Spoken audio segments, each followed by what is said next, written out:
रहीम। अस्सलाम वालेकुम dear students.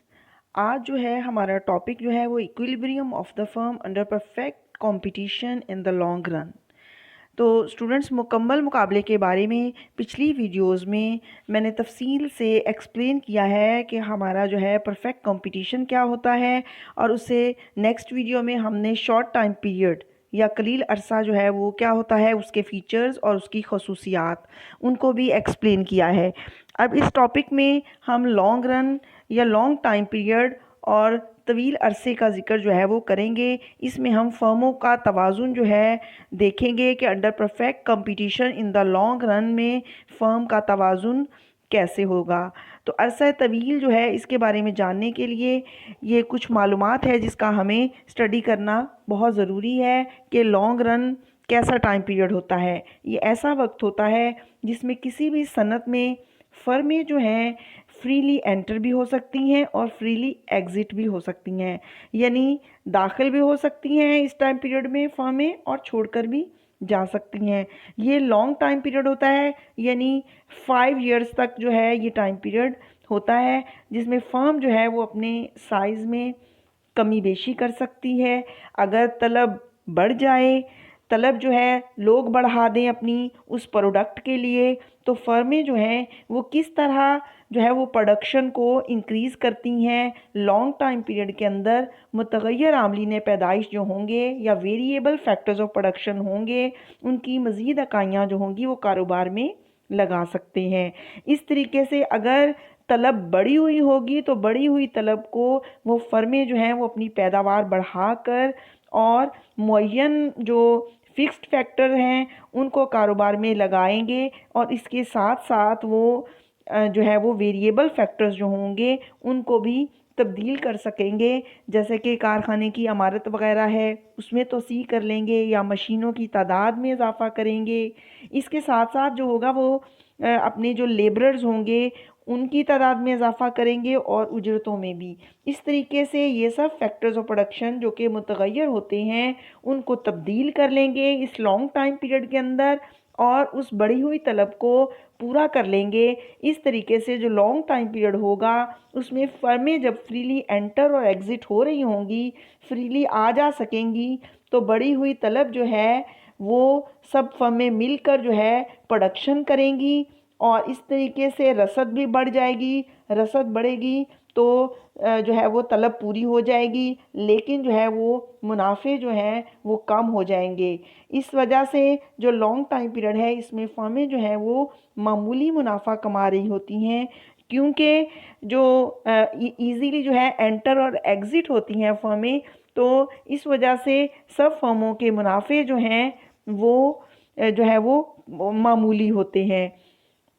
Next student, अब हम लॉन्ग टाइम पीरियड के अंदर जो है कुछ सूरत हाल है, किस तरह की सूरत हाल होती है जो अरसा तवील होता है उसके बारे में हम जानते हैं, और फर्में किस तरह अपने हालात जो हैं वो बेहतर कर सकती हैं। इसमें एक बात तो ये होगी कि फर्में जो शॉर्ट टाइम पीरियड के अंदर या अरसा कलील में अगर नुकसान बर्दाश्त कर रही होती हैं तो वो तवील अरसे के अंदर अपना कारोबार जो है वो बंद कर देती हैं, क्योंकि कलील अरसे में उनसे लॉस बर्दाश्त नहीं हो रहा होता।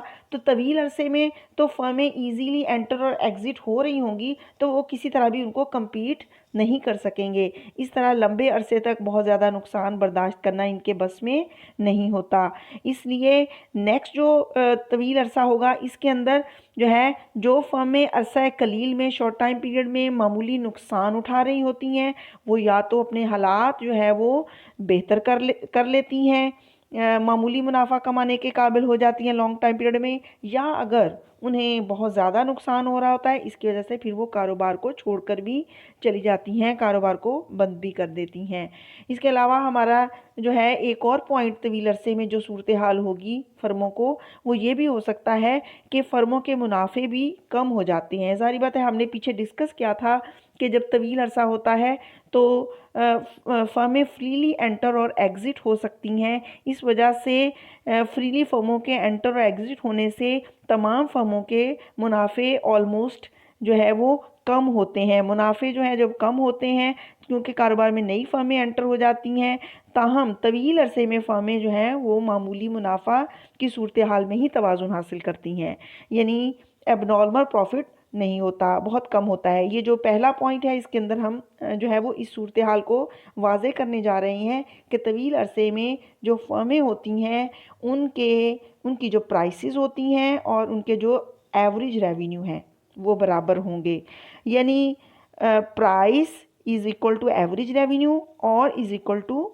मार्जिनल रेवेन्यू, ये सब बराबर होंगे। ये क्यों बराबर होंगे?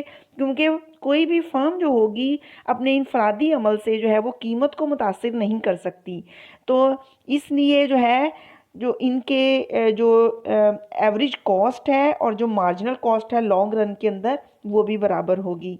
तो यूँ हम कह सकते हैं कि अरसा तवील में जो फर्म का तवाज़ुन होता है उसमें उनका एमसी और एसी, एमआर और एआर ये सब बराबर होंगे। तो आप इसको इजीली याद भी रख सकते हैं कि मार्जिनल कॉस्ट या मुख्ततिम लागत और उनकी मुख्ततिम हासिल ये बराबर हुए, और दूसरी तरफ उनके औसत लागत और औसत जो है वो लागत के साथ औसत वसूली या मसारिफ के साथ साथ उनकी जो हसूल है जो उनको मुनाफा मिल रहा है, रेवेन्यू मिल रहा है, वो भी बराबर होगा।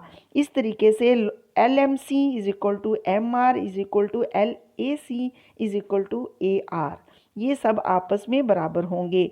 तो स्टूडेंट्स जो यहाँ पर आपको डायग्राम जो है अब इसको एक्सप्लेन करने जा रही हूँ। डायग्राम के अंदर जो लॉन्ग रन जो मार्जिनल कॉस्ट कर्व है वो अरसा तवील की मुख्ततिम लागत का ख़त है, और बिल्कुल इसी तरह मार्जिनल रेवेन्यू जो है वो मुख्ततिम हासिल होती है, यानी उसको जो वसूली मिल रही है फर्म को। ये दोनों जो है इक्विलिब्रियम पॉइंट ई पॉइंट के ऊपर ये ख़त जो है आपस में एक दूसरे को जो है वो मिल रहे हैं, इसलिए ई इनका नुक्ता तवाज़ुन है जहाँ पर L M C M R को कता कर रहा है। तो ये इसका इक्विलिब्रियम पॉइंट हुआ। और जैसा कि मैंने अभी आपको पीछे बताया था कि जो तवील अरसा होता है इसमें price is equal to average revenue is equal to marginal revenue होते हैं, क्योंकि कोई भी जो इनफरादी अमल से फर्म जो होती है वो कीमत को मुतासिर नहीं कर सकती। इस वजह से आपने यहाँ पर देखा होगा कि ओ एक्स पर जो है वो पैदावार जो है वो है और ओ क्यू मिकदार जो है वो मालूम कर ली गई है, यानी ओ एक्स पैदावार पर ओ जो है वो ओ क्यू मिकदार है, प्रोडक्शन है, ई इक्विलिब्रियम पॉइंट है, और यहाँ पर जो है वो एल एम सी और L A C equilibrium point में है, और तमाम फर्में जो हैं वो मामूली मुनाफा कमा रही हैं।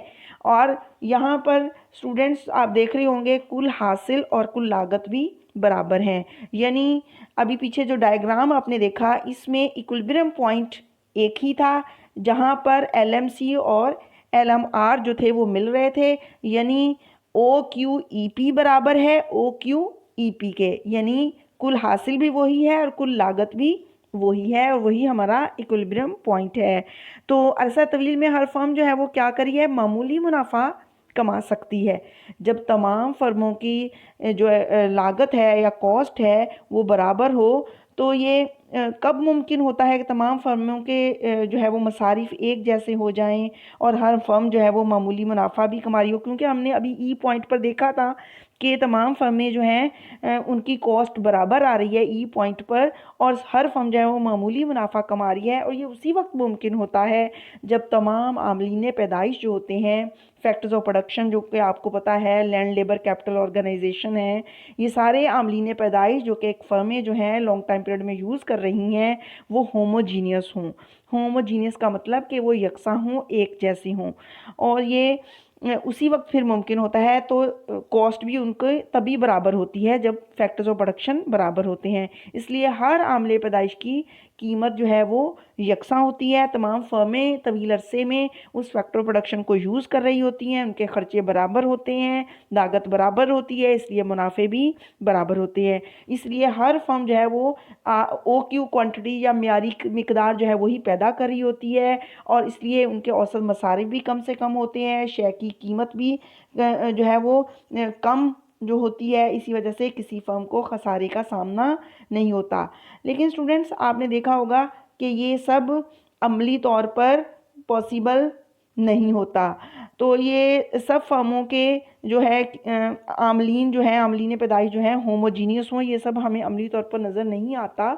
सब फर्मों को एक जैसे हालात का सामना हो, ये भी हमें नज़र नहीं आता। तो तमाम आजरों की जो इस्तेदाद कार है, या उनकी जो काबिलियत या उनका एक्सपीरियंस है, उनकी एफिशिएंसी है, वो भी एक जैसी नहीं होती। इसीलिए तमाम आजिर जो हैं वो भी एक जैसे नहीं होते। जिस तरह उनकी आमलीन एक जैसे नहीं होंगे, उनकी काबिलियत एक जैसी नहीं होगी, इसी वजह से तमाम आजिर भी एक जैसे नहीं हो सकते। कोई ज़्यादा एफिशिएंट है, कोई ज़्यादा हार्ड वर्क कर सकता है, इसलिए फिर वो क्या करेगा कि गैर मामूली मुनाफा कमा सकता है। तो अब हम उस गैर मामूली मुनाफे को भी इस तवील अरसे में, लॉन्ग रन में, परफेक्ट कंपटीशन में इसको हम देखते हैं। अब ये देखें कि ये तवील अरसा है हमारे पास, और आपको यहाँ पर डायग्राम नज़र आ रहा है, और ये डायग्राम थोड़ा सा उससे मुख्तलिफ है। वो इस तरह के यहाँ पर आपको जो है किसी भी फर्म का जो गैर मामूली मुनाफा कमा रही है वो आपको नज़र आ रहा होगा, और वो गैर मामूली मुनाफा है जो है PBFE के बराबर है। यानी जितना वो एक्स्ट्रा जो है वो प्रॉफिट जो है वो अर्न कर रही है, यानी जहाँ पर उसका एवरेज रेवेन्यू ग्रेटर है एवरेज कॉस्ट से। तो एवरेज कॉस्ट उसकी नीचे रह गई है F पॉइंट के ऊपर, और उसके जो रेवेन्यूज़ हैं वो ऊपर बढ़ गए हैं एवरेज रेवेन्यू E पॉइंट पर। तो स्टूडेंट्स हमारा जो इक्विलिब्रियम है वो E पॉइंट पर है, और LMC जो है वो MR को कता कर रहा है। OQ हमारी पैदावार है, और EQ जो है, EQ जो है वो क्या है, हमारी एवरेज रेवेन्यू है, औसत हासिल है, यानी जो हमें कुल हासिल हो रहा है, जो कुल प्रोडक्शन मिल रही है वो हमारी EQ है।